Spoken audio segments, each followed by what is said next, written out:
queridas irmãs, queridos irmãos espíritas, amigos e amigas que nos acompanham pela Web TV Mansão do Caminho, nossos votos de muita paz. Divaldo, o casamento já é programado antes da reencarnação? Se sim, quando ocorrem as separações e as pessoas se casam com outras, qual seria a explicação? Nem todo matrimônio é programado. A nossa vida tem alguma programação fatal. Nasceu, morre. A enfermidade de natureza degenerativa está no programa, que são as expiações. Mas muitos acontecimentos são do nosso livre-arbítrio, porque senão nós seríamos escravos, já voltamos com tudo pronto, não tem mérito. Há casamentos que são programados, com espíritos que se amam, que desde antes estiveram vinculados. Então eles vêm na condição de cônjuges e casam-se.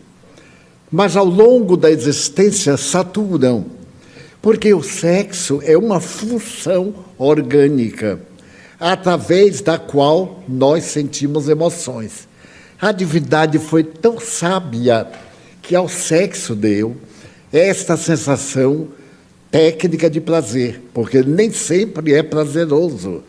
Quando o espírito é muito endividado, tem inúmeras dificuldades no relacionamento afetivo conjugal. E às vezes esse relacionamento vai e fica em banho-maria. A gente perde a motivação da conversa, da companhia, só pensa no sexo, que é uma função orgânica. Então vai havendo uma distância natural. Nesse ínterim, aparece uma pessoa sensual, uma pessoa leve de caráter, e a gente se sente inclinado, porque é a mesma coisa, porém nova. Quer dizer, é um corpo velho vestido de roupa nova. E então a gente pode separar, porque vai atrás da sensação, que na vida conjugal às vezes desapareceu. Conheço muitos casais que estão juntos, mas não completas, pelo respeito, por problema de saúde de um e de outro, pela questão da idade, então estão juntos. E uma presença nova desperta uma ideia nova. É como quem come feijão todo dia. Um dia come pirão, para variar, ou macarronada. Não é que seja indispensável, é que quer variar. E de acordo com esse alimento, ele pode viciar-se do alimento novo e abandonar o velho. O que acontece? A pessoa fracassou na parte afetiva. Ela tem o direito de escolher quem lhe aprouver para a caminhada. Mas na reencarnação, o débito está feito. Cada qual vai agora em busca de reparação. A vítima nasce perfeitamente organizada, emocionalmente normal, porque nós vemos hoje o sexo como uma variante de vida. Só se pensa nisso, só se prepara para isso, a pessoa vai se vestir, se prepara para outro ver. Então, como é que fulano vai me ver? Como é que Beltrano vai me ver? Então, se o cabelo puxa aqui porque torna sensual, todo mundo puxa o cabelo aqui da testa e fica horrível, porque não é sensual para todo mundo. Há toques de beleza que são invisíveis. Eu li há muito tempo uma história que me impressionou muito, porque eu gosto muito do autor. É um músico dos mais extraordinários da Alemanha. E ele era filho do homem mais feio da Alemanha, casado com a mulher mais linda da Alemanha. Eles moravam numa cidadezinha perto de Colônia, e ele era feio de doer, porque a pessoa que é feia, que a gente olha e chora de compaixão. Então, havia uma moça que era de uma beleza e de um caráter incomparáveis. E todo jovem, desde o filho dos príncipes, queria um contato com ela. E ela permanecia airosa, amiga. Não, eu não tenho interesse de me casar. Eu sou muito feliz. Não tenho necessidade biológica, nenhuma necessidade prazerosa. Eu sou muito feliz. Certo dia, ela encontrou aquele velhote, mas era um homem de 50 anos. Ainda não era exatamente um velhote, como diriam os portugueses. Não era um velhote, era um velho. E então, ele se declarou a ela. Ela disse, mas que ousadia! Eu rejeito os homens mais bonitos da cidade. Você... Pois é que ele procurou. Já que você não aceita ninguém, a mim você vai aceitar. Ela olhou para aquela coisa corcunda, horrorosa, e disse, nem pense, você não existe. Ele disse, vou te explicar. Você vai se casar comigo. Porque quando Deus estava organizando a Alemanha e me preparou para ser o avô de um grande musicista e de uma alma que tivesse genes próprios para a beleza da música, ele colocou-me a mim e a você. Eu era um jovem galã, de uma beleza incomparável. E você era uma cuca, horrível. E Deus disse, vamos ver, falando para você, se você acha alguém que lhe queira, eu vou lhe dar muita bondade. Eu aí olhei e disse, Senhor, a bondade dela e a sua beleza me fascinam tanto, que eu vou lhe pedir uma coisa. Eu lhe peço que ela venha para a terra com a minha beleza. E eu com a feiura. Porque na hora que eu a veja, eu me identificarei com ela. E ela, sem saber porquê, vai gostar de mim. Ela ficou tão impressionada que casou com ele. Portanto, quem for feio aí já tem uma fórmula. Casou com ele, se tornou muito feliz, e é o pai do grande músico europeu. Então, há muitas belezas que determinada sensibilidade se dá conta. Eu tive um amigo aqui na Terra, que foi uma pessoa que eu admirei muito e procurei imitar no lado bom. Era um intelectual, o que eu não sou. Mas ele tinha uma cultura verbal, versátil, e falava o idioma da fraternidade, o Esperanto. Ele falava 12 idiomas. E se tornou esperantista, escreveu livros, gramáticas. E então as línguas tradicionais, algumas outras, eu achava bonito. Eu pedia para ele conversar comigo em sânscrito. Eu não sei uma letra, mas eu gostava de ouvir o idioma que pertence aos deuses. O sânscrito e o árabe são considerados idiomas divinos, que não tem na Terra como se expressar melhor do que esses dois idiomas. E ele conversava, até o dia que eu conheci a mulher dele. Ele era muito bonito, era daquela primeira turma que criava cabelo, etc. E tinha muito charme, e era fantástico. E muitas vezes ele me dizia assim, porque eu já era meio velho, jovem, tinha minhas ideias caducas, mas ele não, ele era vitrine. Certo dia ele me disse assim, olha, Edivaldo, você é o meu melhor amigo, e então eu vou lhe convidar para jantar na minha casa. Eu disse, ai meu Deus, e jantar na casa dos outros é horrível, né? A gente tem que se preparar, tem que comer um pouquinho em casa, porque quando chega lá... Mas eu me preparei e fui. Ela foi simpaticíssima. Quando ele me apresentou na porta de Valdo, aqui é fulana, minha esposa. Ela olhou para mim e disse, e posso abraçá-lo? Eu digo, mas senhora... Então ela levantou. Ela havia tido paralisia infantil. Tinha uma perna mais curta e deformada. E com o tempo, ela ficou com uma dificuldade na outra. Então, ela engordou de uma forma irregular por causa dos movimentos. Coitadinha, era tão pouco bonita, mas era uma vibração impressionante. Então, quando eu olhei para ela, peguei a primeira paisagem, né? Digo, ai, meu Deus, que horror! Quando fui abraçar, ela disse assim, eu quero dizer que para mim e minha família é uma bênção. Olha, imagine, é uma honra para a gente receber uma dessa assim, em jejum. Eu recebi e ela então me olhou e eu vi que os olhos da mulher eram 2 estrelas. havia um brilho.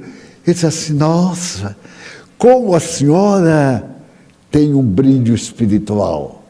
Ela disse, eu sei que sou feia. Eu fiquei morto de vergonha. Eu sei que sou feia, mas aí eu não tenho culpa. Mas de ser gentil, eu tenho culpa. Eu pedi a Deus que fizesse de mim uma dama, para que todos amassem o convívio comigo. Foi então a minha melhor amiga.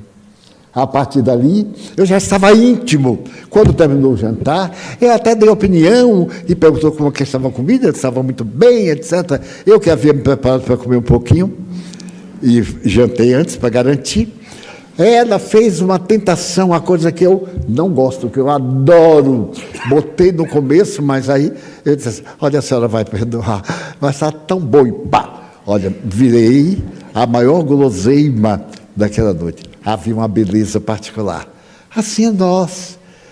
Então é necessário que nós façamos essa beleza interior fulgir na face. Já viram quanto é desagradável viver como uma pessoa bidiente. É uma palavra muito antiga.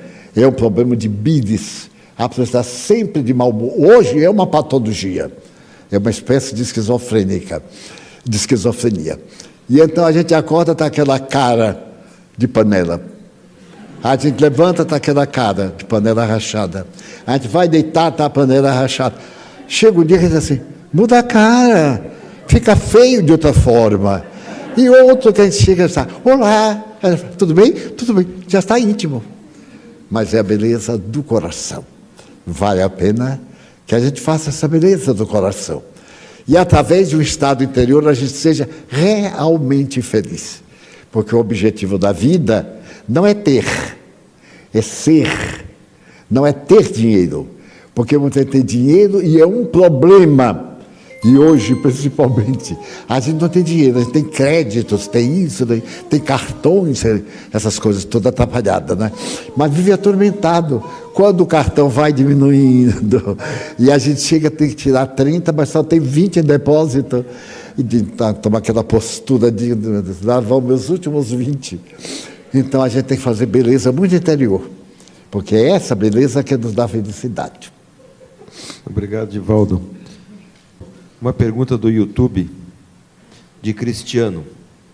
Divaldo, sabemos que os vícios são péssimos para com o corpo e para com o perispírito. Tenho consciência disto. Entretanto, não consigo me livrar do tabaco. Como fazê-lo? Da bebida consegui, foi mais fácil. Em verdade, os vícios destrutivos, porque tem hábitos bons que se tornam quase viciosos e são positivos. Então, esses hábitos negativos se inscrevem de tal forma no nosso comportamento que é necessário eliminá-los a qualquer preço. A primeira técnica que a psicologia ensina é toda vez que você pensar uma coisa equivocada, substitua por uma positiva. Não continue pensando. Ah, meu Deus, vai chover agora, quando a gente sair, eu vou me molhar bastante, porque eu moro longe. A chuva já passou. E, naturalmente, se chover, eu vou ter cuidado para não pegar uma gripe. Sempre substituir. Porque ele está encravado no perispírito, o hábito. E é o perispírito que comanda o corpo, através do espírito, é claro. Então, a pessoa substitui. Substitua a ideia. Por exemplo, eu sou um fumante. Então, eu fumo uma carteira de cigarro. Bom, não sou fumante. 2 carteiras de cigarro. E então, quando eu vou pegar o cigarro, eu paro no meio. Quando eu trabalhava, eu tive um chefe que ele, coitado, é tão dependente do cigarro que às vezes ele estava fumando e acendia outro cigarro e esquecia. Porque o cigarro estava pendurado na boca, ele já preparava outro quando ia botar. Eu sugeri que ele se internasse para fazer uma lavagem do perispírito, uma lavagem interior, uma terapia de profundidade. Agora, principalmente o fumo é também muito prejudicial ao organismo. Eu tenho uma de meu pai. Meu pai o único vício que eu me lembro dele era que ele mastigava fumo de corda. Não sei se sabem, é o fumo enrolado, e assim numa madeira, fica aquele fumo negro, bem curtido, com o sabor do fumo, etc. Então, corta e mastiga, é o chiclete do pobre da roça. Então, ele era o rei do chiclete, estava sempre mastigando.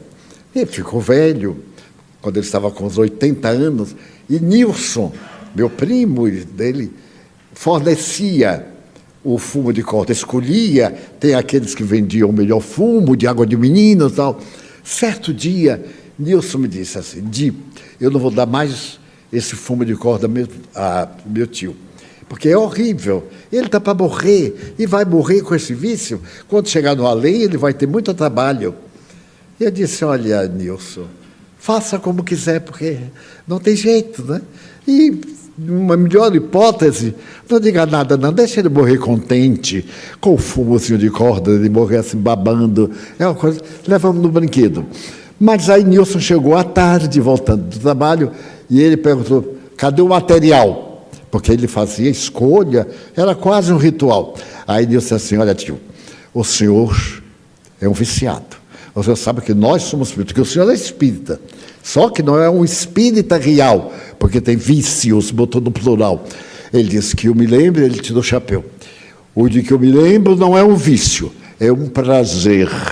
É mascar fumo de corda. Que vício é esse? É um prazer. A pessoa que masca chiclete, eu masco fumo. É uma preferência. Que você já ficou meio embaraçado. E ele riu e disse, eu aceito o seu conselho, meu filho. Na outra encarnação, eu já venho tão mastigado que não vou querer saber de nada. Mas agora não dá mais tempo, só quando voltar na outra encarnação. Deus ficou sem jeito. No outro dia trouxe, né? Eu estive pensando, o senhor tem razão.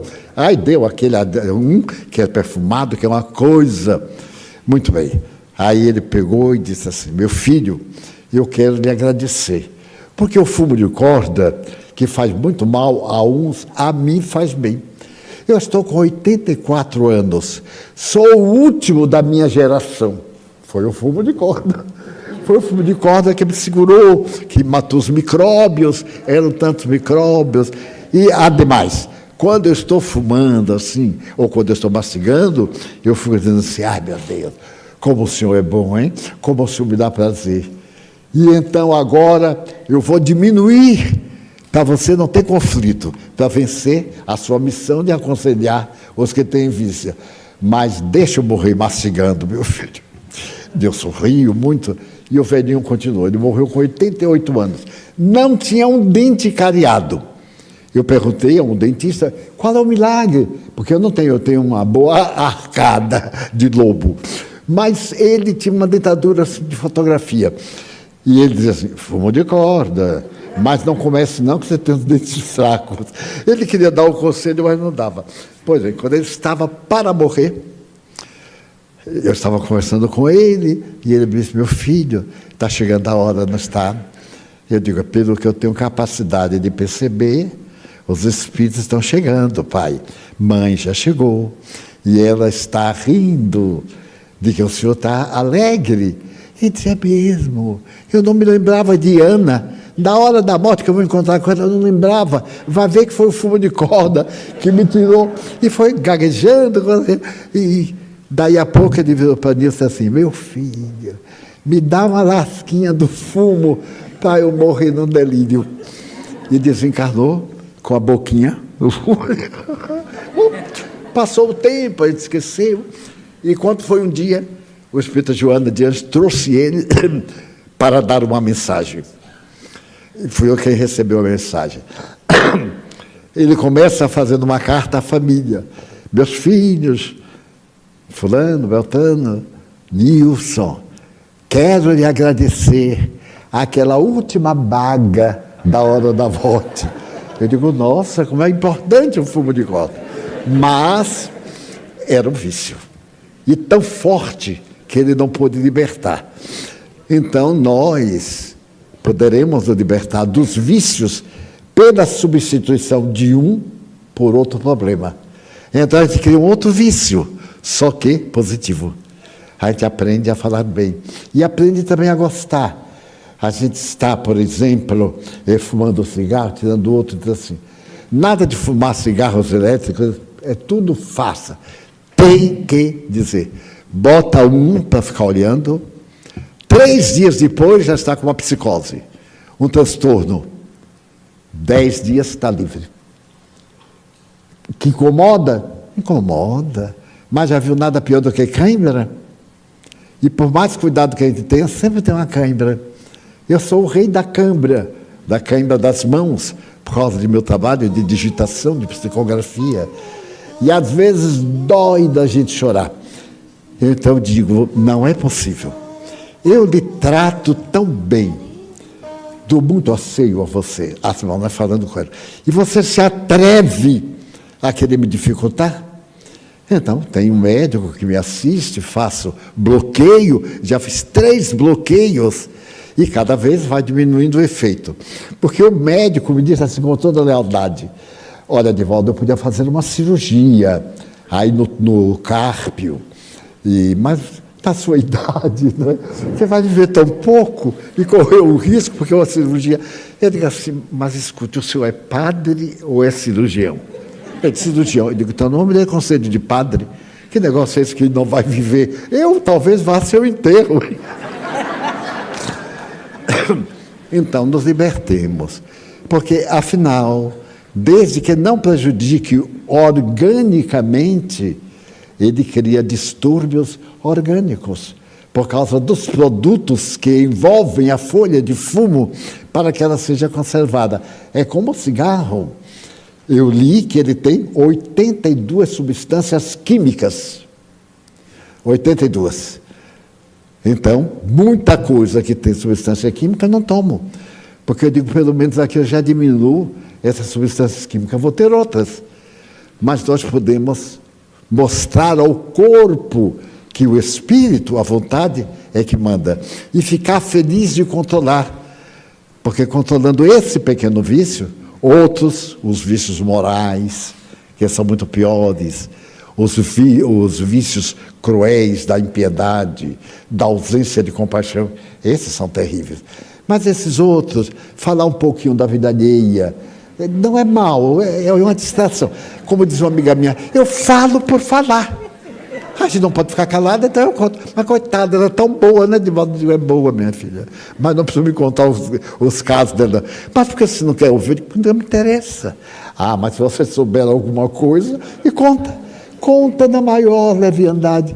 Até fica cômico.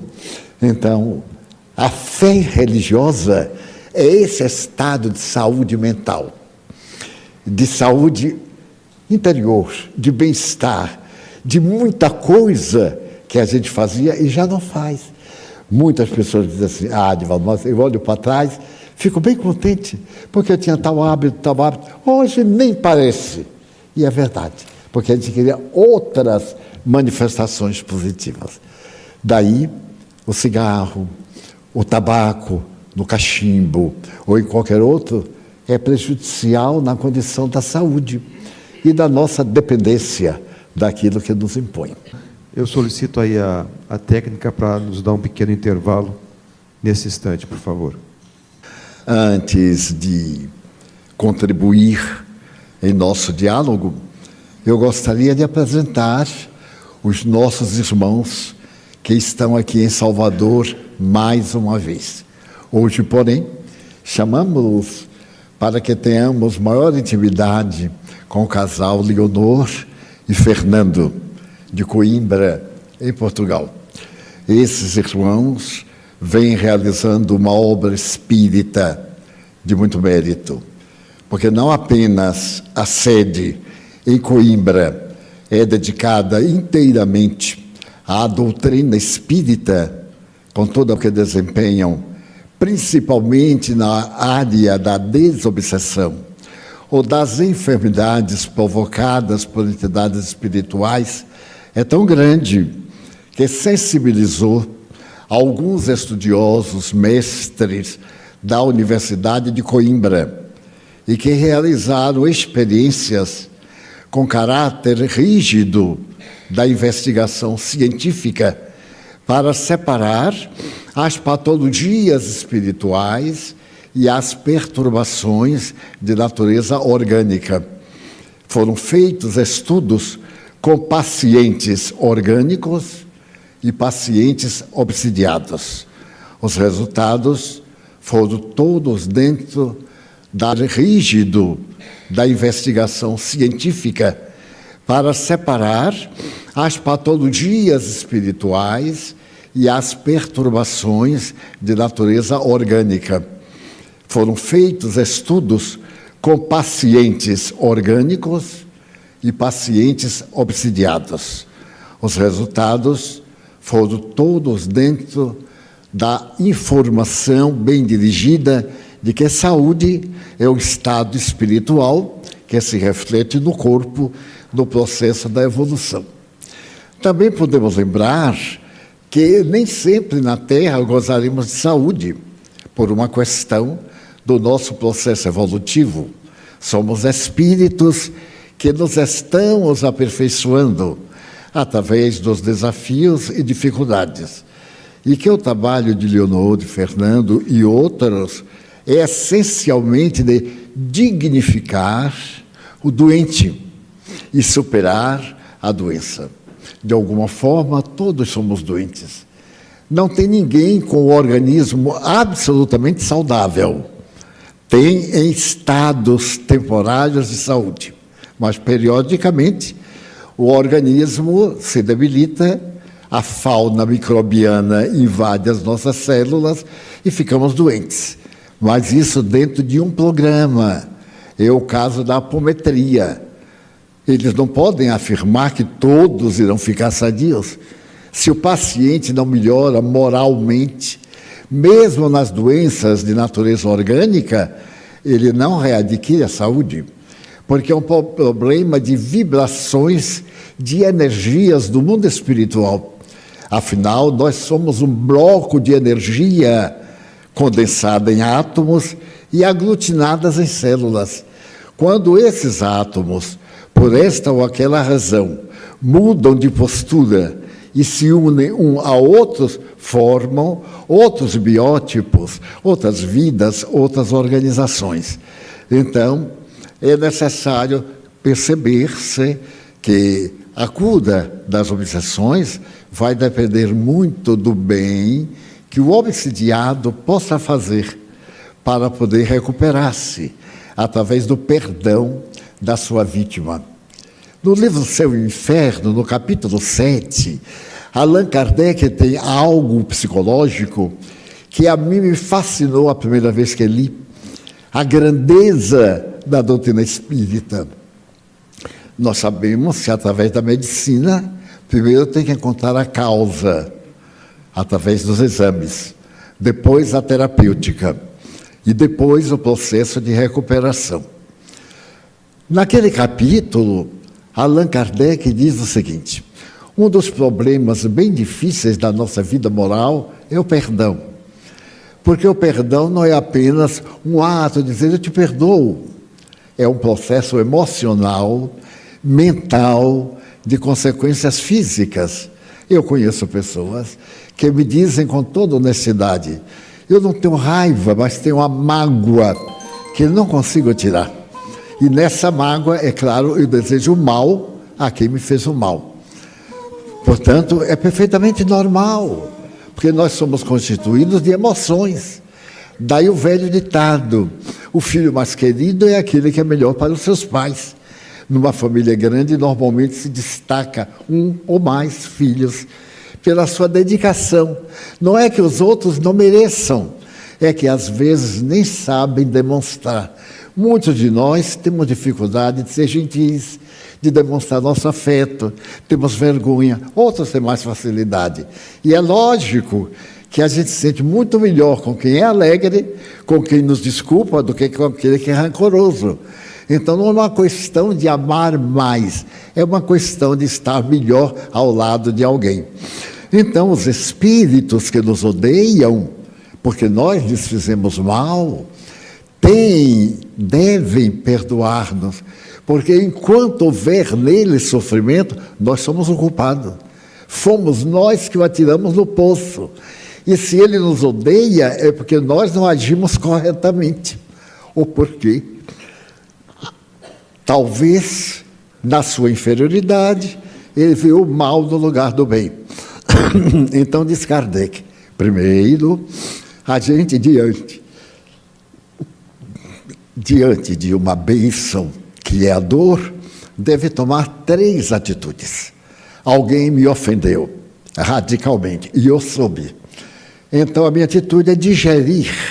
Eu tenho que analisar se a pessoa fez ou não, se tem razão ou não. Mas, seja qual for o resultado do meu exame, eu devo primeiro compreender. Porque nós não somos o que aparentamos. Eu tenho uma conduta própria quando estou em paz, quando tudo está bem. E tenho outra quando estou sob o peso de um conflito, de uma angústia, de uma incerteza. Quanta gente é rude, não conosco, mas com alguém que te ofendeu, e ele recebeu aquele peso, ficou amargo, e nesse momento desabafa, sem dar a impressão que é com esse, mas é aquele que ficou no passado. Alguém acendeu o pavio da bomba, que vai explodir no outro contato. Então nós temos que tomar conhecimento e verificar se ele tem razão, porque muitas vezes o outro tem razão, de até nos ofender. Não tem razão de ficar de mal, nem ter ódio, mas de reagir é natural. Primeiro passo. Segundo, o arrependimento. Meu Deus, para que eu fiz isto? Por que eu estou reagindo? Qual é a vantagem que ele adoeça? Então ele vai para o inferno? Que Deus é esse? É meu Pai. E ele disse que ninguém, nenhuma alma se perderá. Então não adianta eu mandar ele para o inferno, porque ele não vai. E se não tiver cuidado, é a gente que vai no lugar dele. Porque eu posso fazer o mal e me arrepender. E o que foi vítima do mal, procurar dignificar-se e também se arrepender. E aquele, talvez, ex-inimigo, muitas vezes se torna um amigo. Nós temos, muitas vezes, antipatia por alguém. Quando a pessoa chega e diz, meu Deus, já chegou. E depois a gente vai tomando amizade e se torna, talvez, um dos melhores amigos. É que no começo a pessoa tinha dificuldade, era antipática. E depois, por qualquer razão, ficou antipática. Então, segundo, está esclarecido, arrepender. Terceiro, pagar, reabilitar-se. Porque, por exemplo, se alguém me fez um prejuízo econômico, me levou à miséria, o que adianta eu ficar com esse sentimento de ódio? Eu fico mais miserável ainda, porque enquanto eu penso mal, eu atraio espíritos maus. Se eu fico com ódio daquele que me ofendeu, eu faço uma ligação psíquica. De vez em quando a gente lembra dele, dispara uma flecha miserável. Ele vai ver, Deus vai cobrar por mim. A gente ainda tem isso, né? Eu, quando era menino, fazia, não, eu deixo para lá, mas Deus vai cobrar. Era de uma covardia danada, porque uma coisa minha, botar Deus contra ele já venceu a batalha. Quando eu percebi que Deus não era contra, nunca, era sempre a favor, até do erro. A pessoa erra para acertar depois. Ninguém passa uma vida sem erros, sem equívocos, sem experiências negativas, como experiências positivas. Às vezes tomamos uma atitude e ela é um resultado fantástico. Outras vezes nós tomamos uma atitude que nos parece fantástica e a reação é muito pior, porque nós somos pessoas emocionais. E no emocional nós não vemos a pessoa como é, mas a pessoa como está. Se eu estou com raiva, mesmo agora, vamos dizer que eu tenho uma raiva antes da palestra, eu não venho de cara amarrada, porque eu já sou velho bastante para ter vergonha.